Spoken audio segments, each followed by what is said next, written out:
Podczas 13. edycji nurkowych Demo Days miałem okazję rozmawiać z Piotrem Kuświkiem, który brał udział w pierwszej edycji Stypendium Santi.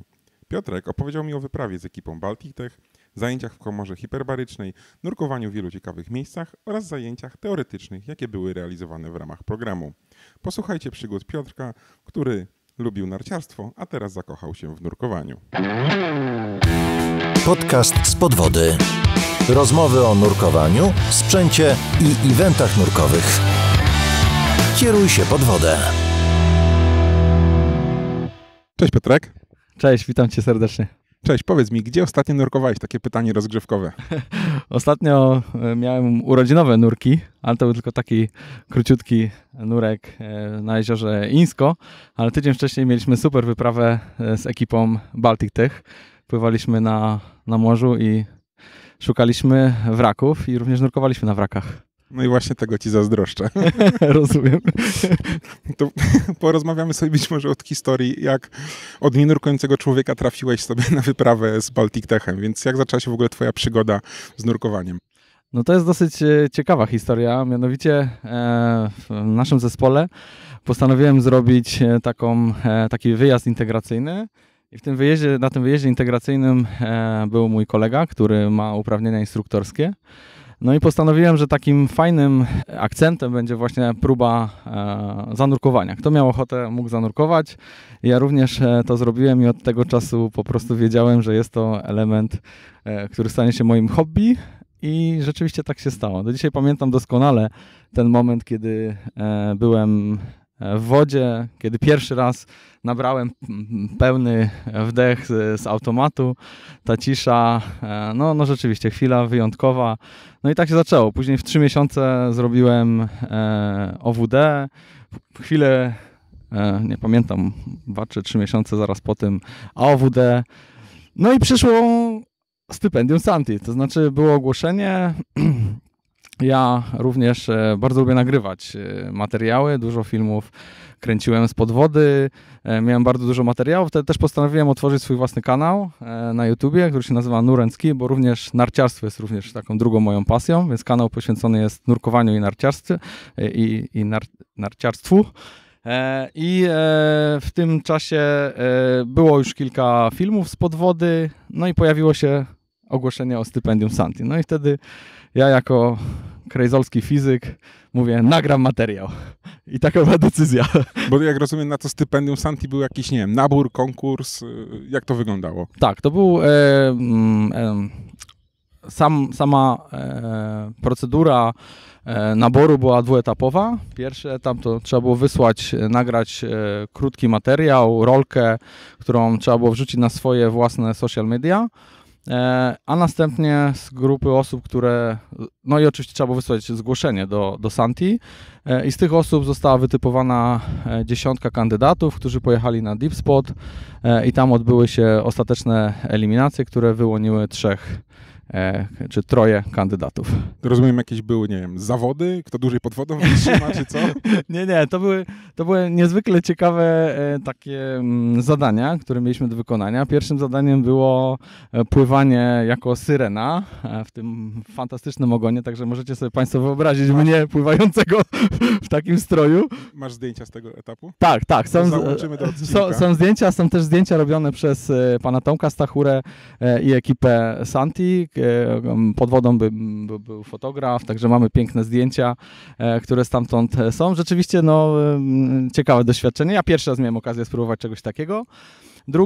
Drugie zadanie było nakręcić krótki film pod wodą i trzecie zadanie było zmontować taką rurę, poskręcać śrubki i taka praca zespołowa.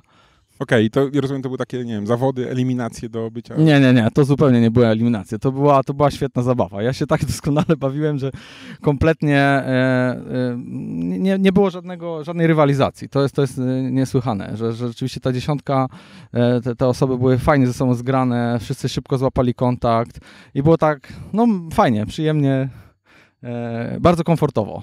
Ja się czułem doskonale. Jak już zostałeś stypendystą, tam rozmawiałem wcześniej właśnie z Martyną, że tam mieliście naprawdę dużo fajnych, nie wiem, eventów, wydarzeń, w których jako stypendyści braliście udział, tak?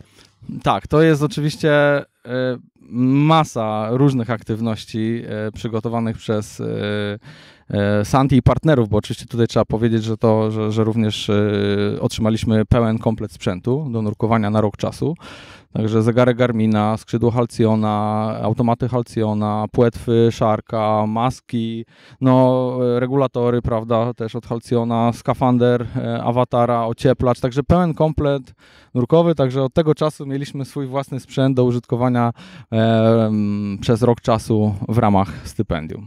No i jakie takie najciekawsze, nie wiem, wydarzenia związane z stypendium ci zapadły gdzieś tam w pamięć? No ja muszę, na pierwszym miejscu już o tym wspominałem, wyjazd z Baltic Techem był wyjątkowym wydarzeniem. Dodatkowo... Są tacy, co chcą po prostu tam pojechać i myć pokład tylko. No, na koniec też tak było.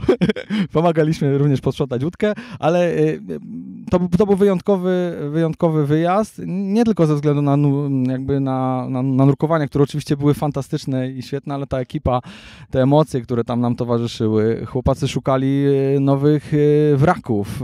Ja nie zapomnę, jak czekałem na to, czy wystrzelą bojkę, czy nie, bo to był znak, że znaleźli coś albo nie, prawda? I to było niesamowite. To było ogromne przeżycie dla mnie i takie najważniejsze w ramach tego stypendium.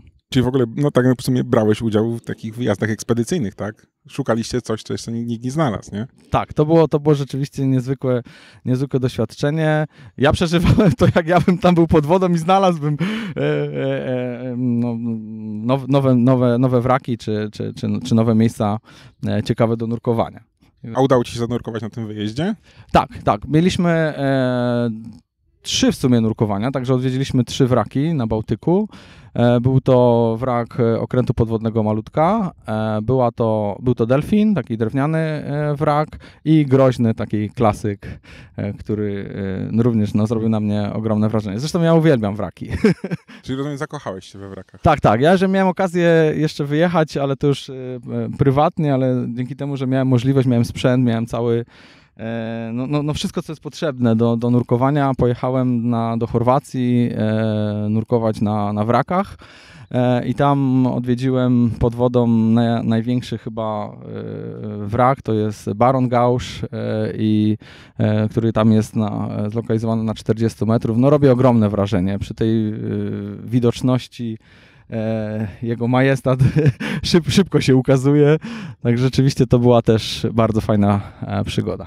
A inne ciekawe jakieś wydarzenia w trakcie stypendium? Bo tam widziałem listę, że tego naprawdę było sporo. Na przykład, nie wiem, odwiedziny komory hiperbarycznej. Tak. I muszę powiedzieć, że takim drugim miejscem rzeczywiście była hiperbaria. Ja przez to, że jestem naukowcem to i fizykiem, więc te wszystkie aspekty związane ze sprężaniem czy rozprężaniem są dla mnie niezwykle ciekawe. Rzeczywiście byliśmy w komorze hiperbarycznej i odbyliśmy takie suche nurkowanie, prawda? I narkoza azotowa, prawda, czy narkoza gazowa, tak powinienem powiedzieć prawidłowo, i podanie helioksu i jakby poczucie tego nagle zmiany odczuć właśnie tej narkozy, to było rzeczywiście bardzo ciekawe. Dźwięki, które wydawaliśmy w komorze, były też niezwykle ciekawe. Chodzi o to, że po helu gadaliście. Tak? Ale to jest kwestia właśnie jakby ciśnienia, które panuje w komorze, więc ten dźwięk jest w innej tonacji i stąd po prostu było wesoło, było naprawdę śmiesznie. A jakieś zadania rozwiązywaliście w tej komorze, żeby patrzeć na tą narkozę, czy to było tak odczuciowo? Nie, to znaczy było tyle śmiechu, że było wiadomo, że jesteśmy, tak, że było tak zabawnie, wszyscy dobrze się bawili, ale to właśnie profesor Kot nam wyjaśnił, że to właśnie jest taki objaw, który jest naturalny i tak to się odbywa. Czyli jako naukowca zaciekawiło cię dużo w takim razie elementów. Tak, hiperbaria w ogóle jest takim miejscem wyjątkowym i warto zobaczyć. My mieliśmy tą możliwość, ja nie wiem, czy można wejść i spróbować zostać sprężonym na słuch, tego nie potrafię powiedzieć. My mieliśmy taką możliwość. Pewnie trzeba złapać DCS-a i wtedy tak, nie? Nie, ale to słaby pomysł. To lepiej nie, to lepiej spróbować skontaktować się być może z ośrodkiem. Albo przez stypendium. Albo zostać stypendystą, może w następnej edycji pewnie też będzie możliwość odbycia takiego nurkowania na sucho. Chyba co jeszcze w takim razie robiliście ciekawego, co zapadło w pamięć? Myślę, że takim wyjątkowym też miejscem było nurkowanie w kopalni rudy żelaza w Szwecji. To była kopalnia, się nazywa Tuna Hasberg. Wyjątkowe miejsce, 80 metrów pod wodą, pod ziemią są 2 miejsca dla nurków takich jaskiniowych. A drugie miejsce to jest dla nurków, można powiedzieć, rekreacyjnych, bo jest otwarte, to jest takie jezioro podwodne. No, może woda nie zachęca, bo ma tylko 4 stopnie. No, ale suchy skafander. Tak jest, suchy skafander dociepłacz. My mieliśmy dostarczone jeszcze grzanie, więc pełen komfort. Rzeczywiście była to bardzo ciekawa przygoda. Niezwykle było zanurkować w takich warunkach. Ja nigdy wcześniej nie nurkowałem pod ziemią. Także było to wyjątkowe. To jest świetne miejsce przygotowane dla nurków, również dla innych dyscyplin. Można zwiedzać tą kopalnię. Ale ta woda, to światło, bo woda jest podświetlona. Także widać fajnie, jak to światło wpada do wody, jak się mieni. No to są rzeczywiście niesamowite wrażenia i to był taki naprawdę bardzo fajne nurkowanie. Ale rozumiem, żeby tam zanurkować, najpierw jakieś pewnie kursy? Szkolenia? Nie. Tam ktoś, nie pamiętam chyba, czy wystarczy OWD, czy trzeba mieć AOWD i no na pewno suchy skafander trzeba mieć zrobiony kurs, no bo tam po prostu zimno. To wszystko pewnie jest na stronie internetowej, można tam doczytać, jakie są wymagania, ale rzeczywiście to jest dla nurków rekreacyjnych, to jest otwarty obszar, więc można zanurkować. Na dole jest sprężarkownia, pomieszczenia ciepłe, gdzie można się przebrać, także to naprawdę jest doskonale przygotowane. Nic tylko odwiedzać i próbować, bo rzeczywiście warto. A powiedz mi, w trakcie trwania stypendium, no poza naprawdę super wycieczkami, że tak powiem, czy uczyliście się jakichś nowych umiejętności, czy raczej tam trafiły osoby, które coś potrafiły? Generalnie stypendium było skierowane do osób, które są początkującymi nurkami i rzeczywiście tak kandydaci zostali wyłonieni, czyli na początku tej swojej drogi nurkowej. Ja miałem bardzo małe doświadczenie w nurkowaniu, także dla mnie te wszystkie kursy, które się odbyły, a było ich sporo, bo zaczęliśmy od kursu suchy skafander. Okej, czyli poszedłeś na stypendium jeszcze nawet nie mając suchego skafandra. Tak. To było w ten sposób, że zrobiliśmy kurs na suchy skafander. Następnie ja zrobiłem kurs Rescue. Odbyliśmy również kurs, który się nazywa Emergency Oxygen Provider. To odbyło się pod kierunkiem, i uciekło mi imię, Kosut? Michał Kosut, tak, przepraszam. Pod kierunkiem Michała Kosuta w Deep Spocie. Także to było bardzo też cenne, no bo dużo na temat bezpieczeństwa pod wodą, jak sobie radzić, jak pomagać innym. Także to bardzo ważne szkolenie. Myślę, że takim kluczowym szkoleniem dla mnie osobiście był kurs GUE Fundamentals, który zapamiętam na długo, bo odbył się w Dubaju, w najgłębszym basenie na świecie. Ale zobacz, dalej najbardziej pamiętasz chyba nurkowanie z Baltic. Tak. Znaczy szkoleniowo muszę powiedzieć, że ten kurs GUE był dla mnie taki najbardziej, no bo tam dostaliśmy w kość. To znaczy to było... Dostać w kość w Dubaju w ciepłej wodzie. Tak. To jest wyjątkowa sytuacja. To rozwijmy ten temat. Tak, to rzeczywiście, to było... Ja niestety pod wodą, ze względu na moje małe doświadczenie, dużo się ruszam, dużo wykonuję niepotrzebnych ruchów pod wodą. Udało się to wyeliminować, ale to był proces trudny. To było w ciągu 4 dni, chyba zanurkowaliśmy 11 razy. Część z nich była szkoleniowa, część była takiego fun dive, żebyśmy mogli również zwiedzić ten basen, bo jest wyjątkowy. Poza tym, że jest najgłębszy, to ma mnóstwo również ciekawostek, pokoi, komnat, różnych fajnych samochodów, motocykli i rzeczywiście warto pojechać i zobaczyć. No ale my ćwiczyliśmy, bardzo dużo ćwiczyliśmy pod wodą, mieliśmy super instruktora, który nam bardzo dużo cennych wskazówek dał. Ja zmieniłem troszkę konfigurację wtedy, Bo z takiej rekreacyjnej przeszedłem na konfigurację, chyba to się nazywa DIR, czyli długi wąż i krótki tutaj na gumce na szyi. Także dla mnie też to było nowe doświadczenie, ale rzeczywiście tam bardzo dużo rad, podpowiedzi i ćwiczeń. Żeśmy bardzo fajnie. I mówi, ile trwał ten kurs? Kurs trwał 4 dni, przy czym my byliśmy troszeczkę dłużej, no bo jeszcze mieliśmy właśnie taki, zwiedzanie tego basenu, żebyśmy mogli też poczuć klimat samego Dubaju, bo na szkoleniu niestety pływaliśmy w kółko, za dużo żeśmy nie oglądali. No właśnie, jak taki ten Goły Fundamentals, który tam brałeś udział, on bardzo różnił się od jakiegoś, nie wiem, OWD, AOWD. Co tam trenowaliście? Jakie umiejętności doszkalające? Bardzo się różni. Znaczy ja jestem wyszkolony w organizacji PADI i taka podstawowa różnica, która tam wystąpiła, to było, że wszystkie ćwiczenia wykonywaliśmy w zerowej pływalności, tak? Czyli nie było podpory platformy, tak? Czyli, kafelków, niczego. Tak, wszystko w toni. I to też oczywiście było dla mnie takim, być może nie nowym, no bo oczywiście część ćwiczeń też wykonywaliśmy w tamtych zadaniach, ale tutaj rzeczywiście trzeba było to zrobić wszystko. Były nowe ćwiczenia, których ja wcześniej nigdy nie wykonywałem, no bo przez to, że zmieniliśmy konfigurację, no to zupełnie inaczej się dzieli gazem, inaczej się pływa na długim wężu, prawda? Więc to wszystko było dla mnie pewnym nowym elementem. No i trzeba się tego nauczyć.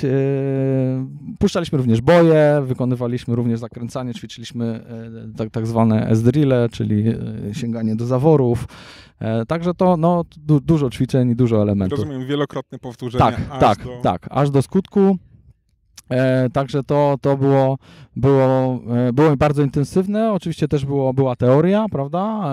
Tam też nauczyliśmy się, jak obsługiwać nitrox, bo w Dubaju nurkuje się na nitroxie, więc musieliśmy przejść kurs taki nitroxowy, żeby móc korzystać.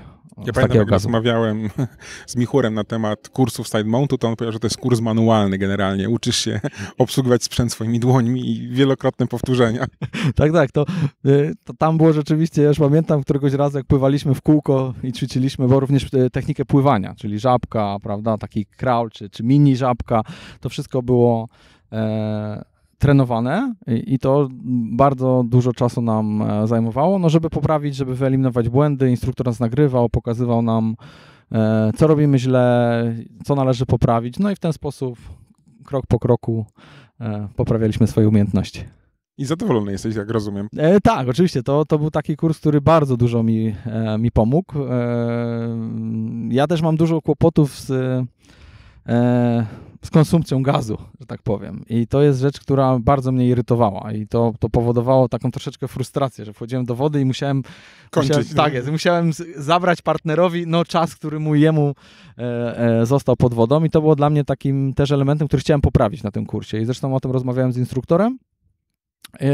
I rzeczywiście udało się bardzo zredukować, może nie jeszcze do takiego poziomu, który byłby idealnie satysfakcjonujący, ale małymi kroczkami. A to co najbardziej ci pomogło, jakbyś taką radę dla słuchaczy dał? Oddychaj. Ja myślę, że spokój pod wodą. Znaczy, ja przez to, że miałem bardzo dużo ruchów takich, troszkę niekontrolowanych, jak się potem okazało, że jeżeli to opanowałem, a nie jestem mały chłopiec, więc każdy ten ruch wymaga powietrza, znaczy wymaga tlenu, prawda? Więc jakby organizm potrzebował miałem większe zapotrzebowanie. I to uspokojenie się pod wodą rzeczywiście pozwoliło mi się wyciszyć i tak spokojnie oddychać, złapać taki chill i spokój pod wodą i to rzeczywiście było taki fajny element. Czyli to, co mówią instruktorzy, to nie bójda w takim razie, nie? To wszystko jest gorzej z wykonaniem oczywiście. No tak. Nie? To wszystko fajnie, jak wszyscy mówią w praktyce, spokojnie, głębokie wdechy, prawda, sobie powoli, tak, wyluzujcie się, prawda, to tak wszystko fajnie jest, jak się też nic nie dzieje. Jak tu się wylocować, jak pod tobą jest Ferrari 60 metrów? Rzeczywiście, robiliśmy te ćwiczenia, że tam na dole, tak jak człowiek tak spojrzał w dół, to rzeczywiście było widać dęko, bo oczywiście wizura jest doskonała, bo woda jest super czysta. Zresztą w Dubaju jest też ciekawostka, używają systemu filtracji, który używany jest na statkach, na promach kosmicznych. Także to też jest... Brzmi dubajowsko. Tak, rzeczywiście pod tym względem ta woda była super krystaliczna i rzeczywiście było widać. A powiedz mi, właśnie ten cały kurs w tym ogromnym basenie był w piankach, w suchym skafandrze, czy bez niczego? Tak, całość odbywała się w suchym skafandrze, bo taka jest też filozofia GUE, jeśli dobrze pamiętam, mam nadzieję, że nic nie przekręciłem, że to jest suchy skafander, oczywiście też odpowiedni, bo oni jakby wymagają odpowiedniego skafandra. Ja tam do końca nie wnikam i do końca nie wiem, co znaczy odpowiedni, ale generalnie była podana nazwa, nie firmy oczywiście, bo to nie o to chodzi, tylko z jakiego materiału on jest wykonany. Chyba to był trilamilat, ale nie jestem teraz tego na 100% pewien. Bo tak właśnie się zastanawiam, bo co innego ćwiczyć na przykład w basenie, w koszulce, a potem idziesz do jeziora w suchym skafandrze i tyle. Nie, to zupełnie pływalność, powietrze w butach i te sprawy to są rzeczy, które trzeba było wyćwiczyć, które również pomagają złapać odpowiednią pozycję pod wodą. Także tutaj to było elementem, który był obowiązkowy. To jeszcze zapytam o takie inne miejsce, gdzie dużo nurków chce zanurkować, to jest na przykład Morskie Oko. Czy udało wam się zanurkować w Morskim Oku? No, to jest bardzo dobre pytanie. To jest miejsce, w którym rzeczywiście jest majestatyczne i takie troszkę niedostępne. I muszę wam powiedzieć, że w trakcie stypendium zrobiłem kurs płetwonurka ekologa, który otwiera drogę do tego, żeby móc zanurkować na Morskim Oku. Oczywiście nie samodzielnie, bo to musi być zorganizowana i chyba naukowa wyprawa, ale rzeczywiście taki kurs daje takie możliwości i również poznaliśmy na tym kursie osoby, które planują takie nurkowania. No i liczę na to, że już niedługo się to uda. A powiedz mi, czego się uczy na takim kursie? Czy to jest jakieś, nie wiem, umiejętności pływania, czy bardziej się uczy tych rzeczy ekologicznych?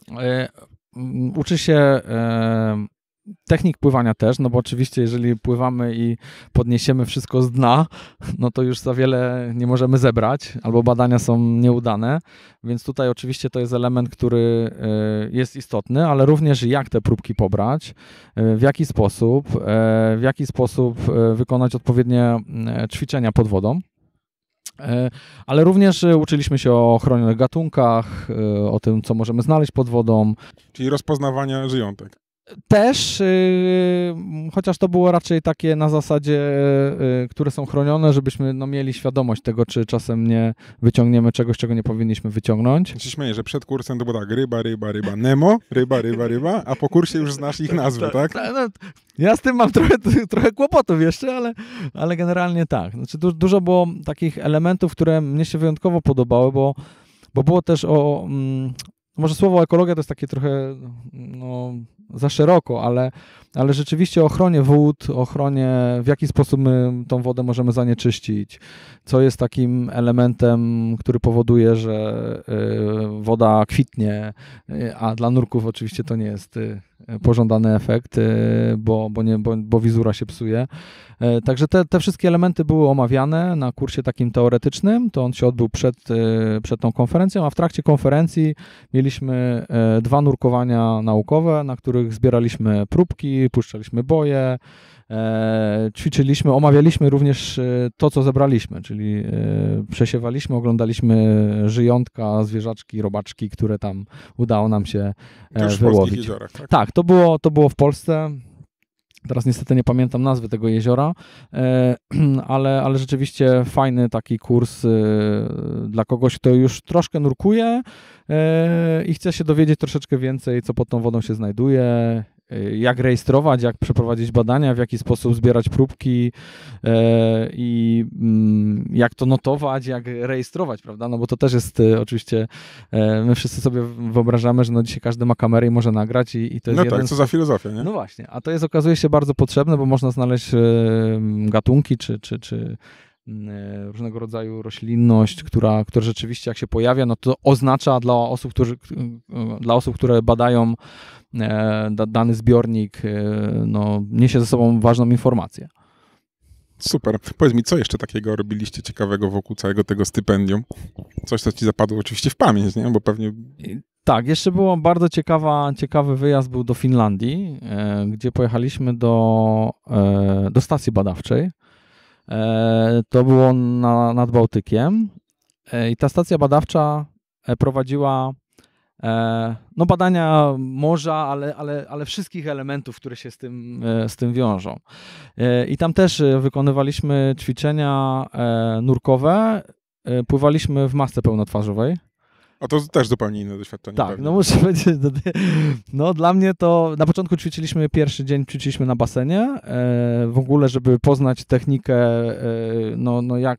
jak to się obsługuje, bo to rzeczywiście jest inaczej. No powiem szczerze, ściąganie maski, ściąganie może jeszcze nie i zamiana na taką maskę normalną, to jest okej, ale w drugą stronę... jedno z takich ćwiczeń, że ściągasz małkę pełnotwarzową. Pełnotwarzową, zakładaliśmy maskę normalną, taką nurkową, a potem odwrotnie. Ale poczekaj, jak ściągasz maskę pełnotwarzową, to tak. potem gdzie masz ten automat?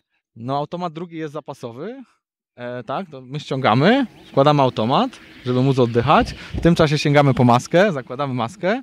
Jesteśmy w tej sytuacji zabezpieczeni oddechowo, czy tak, żebyśmy mogli normalnie oddychać, także to jest dosyć taki element trudny. Ale wracamy po staremu, więc to jest zrozumiałe. Tak, ale w drugą stronę już nie jest takie oczywiste. I muszę powiedzieć, że bardzo dużo ćwiczeń wykonaliśmy na tym basenie, bo założenie maski pełnotwarzowej, kiedy mamy normalną maskę na sobie i normalny automat i przejść na maskę pełnotwarzową już nie jest takie oczywiste, bo ta maska jest cała zalana w ogromnej objętości, prawda? Tej wody jest bardzo dużo. To nie jest jedno dmuchnięcie. Tak jest. No i to jest specyficzna procedura przedmuchiwania takiej maski i jest moment, w którym trzeba wziąć oddech, kiedy ta maska nie jest jeszcze super czysta. Okay. I to stanowiło dla mnie ogromny problem. Szczególnie na początku, kiedy nie rozumiałem tego, nie byłem świadomy, że trzeba taki wdech wziąć ostrożnie, żeby się oczywiście nie zachłysnąć wodą. Także to było bardzo, bardzo ciekawe doświadczenie. Oczywiście to ćwiczenie wykonałem, także udało się zaliczyć to zadanie. A potem w tej masce pełnotwarzowej nurkowaliśmy w morzu. Tu troszkę z przygodami, bo mi niestety zamarzł automat. I trzeba było niestety przerwać nurkowanie i to też jest niezwykle ciekawe doświadczenie, bo to zupełnie coś innego, znaczy maska cały czas... Bąbluje, tak? Tak, ale jest z maską, prawda, nie tylko automat, ale cała twarz, nic nie widać, takie ciekawe doświadczenie. Instruktor mówił, że to właśnie uczymy się na takich rzeczach najlepiej, prawda, że pewnego rodzaju doświadczenie, także to ciekawy element. Czy stypendium dało ci naprawdę dużo wiedzy, ogromną wiedzy? Tak, to było takie wydarzenie, przez rok czasu zrobiliśmy bardzo dużo. Ja wczoraj sprawdzałem zegarek nurkowy i w trakcie tego roku przenurkowałem ponad 25 godzin. Byłem pod wodą. Także rzeczywiście sporo czasu. Także to pokazuje, jak intensywnie wyglądało to szkolenie. Oczywiście nurkowałem też poza aktywnościami, które były związane... Jeszcze się chciało? Oczywiście, nie. To jest rzecz, która mnie strasznie kręci i oczywiście aktywności stypendialne swoją drogą, ale swoje nurki i to, co chciałem zobaczyć, czy przeżyć pod wodą, to zrobiłem. Czyli rozumiem, jakbyś miał jeszcze raz podjąć decyzję, czy iść na stypendium, to byś podjął, że tak. Oczywiście. Nie wiem teraz, jakbym nagrał już tą rolkę, którą wrzuciłem, bo tam ja mam swój taki chytry plan. Widać, zadziałał. Tak, zadziałał rzeczywiście i to wszystkim polecam, bo to jest niezwykłe przeżycie. To jest intensywny rok, ale nie tylko pod względem nurkowym, bo to trzeba też sobie uświadomić, że my poznaliśmy mnóstwo świetnych ludzi, którzy są najlepszymi nurkami na świecie, prawda? Którzy planują niezwykłe ekspedycje, szukają wraków, nurkują w jaskiniach, w kopalniach. To jest ta wartość dodana. To jest rzecz, oprócz nurkowania, dla mnie bardzo ważny czynnik ludzki. O właśnie, tutaj też może wspomnę, jeszcze mieliśmy świetne szkolenie, tak jest, o czynnikach ludzkich w nurkowaniu, który też bardzo wiele elementów w głowie mojej poukładał i muszę powiedzieć, nie tylko nurkowych. No właśnie chciałem powiedzieć, że ten kurs Andrzeja Górnickiego to nie tylko układa ci w nurkowaniu, ale odnajdujesz go w innych dziedzinach, w narciarstwie. Tak jest. Ja go bardzo szybko przełożyłem do pracy. Pewne elementy, które się tam nauczyłem, dowiedziałem, to zacząłem patrzeć w pracy na pewne relacje między osobami zupełnie w inny sposób. Inaczej je odbierać, inaczej je odczytywać. Także dla mnie to też było takie fajne, nie tylko nurkowe, ale jeszcze zawodowe doświadczenie. No to petarda po prostu. Znaczy z tego co rozumiem, to jak ktoś się wybiera na stypendium Santi, to na rok zapomina o życiu prywatnym i idzie poznawać No świat. tak, ja w tym miejscu muszę pozdrowić moją żonę, która bardzo dzielnie zniosła ten rok, bo rzeczywiście było tak dużo wyjazdów nurkowych, czy aktywności związanych z No nurkowaniem. tak, co innego jest pojechać, nie wiem, sobie na weekend na Hańcza, co innego na kilka dni do Dubaju, a Tak żona jest, zostaje tak jest, w domu. tak nie? jest, tak jest. Także ja tutaj muszę pomachać do niej i ją uściskać i podziękować jej, że bardzo fajnie i mnie tutaj wspiera w tym nurkowaniu, także Monia, ogromne dzięki. Również. W takim razie, to co, dzięki, mam nadzieję, że dalej kontynuować będziesz stypendium, będą kolejne przygody i będziesz rozwijał swoją karierę nurkową. I co, zachęcamy innych do wzięcia udziału Tak, w kolejnych edycjach, tak? koniecznie. Będzie edycja w przyszłym roku, w maju 2025 roku, także zachęcam wszystkich do śledzenia social mediów firmy Santi i partnerów i tam śledźcie aktualności i informacja się się Tak, i zgłaszajcie się. Zamiast się denerwować, że się nie jest w takich miejscach, wystarczy się zgłosić do Tak, stypendium. wystarczy nie? się zgłosić, tak. To jest to, nagrać rolkę. No oczywiście nie wiem, jakie będą wymagania, ale myślę, że podobnie. Także zastanawiajcie się i bawcie się pod wodą. Super, dzięki i miłego. Cześć. Dziękuję, cześć, hej. Dziękujemy za wysłuchanie odcinka. Każde odtworzenie, każde udostępnienie, polubienie czy komentarz to dla nas bardzo cenne wsparcie. A jeśli podoba Ci się nasza twórczość, możesz wesprzeć nas w serwisie Patronite. Mamy nadzieję, że zechcesz przyłączyć się do współtworzenia z podwody i dorzucić swoją cegiełkę do tego projektu.